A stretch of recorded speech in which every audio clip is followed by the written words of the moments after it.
நாடாளுமன்றத்திலே கவன ஈர்ப்பு தீர்மானம்.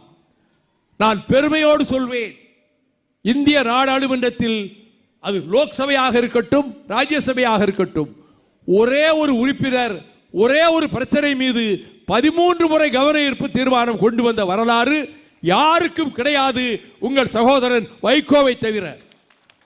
13 times I moved the calling attention. கையெழுத்து போடுவது வேறு, காலிங் அட்டென்ஷன்ல 30 பேர் கையெழுத்து போடலாம். இனிஷியேட் பண்றது யாரு, தொடங்கி வைக்கிறது யாரு? 13 முறையும் வைகோ தான் தொடங்கி வைத்தான். அப்படி தொடங்கி வைத்த அதே வாதத்தில் அண்ணன் முரசொலிமாறன் கலந்து கொண்டு அற்புதமாக பேசினார்.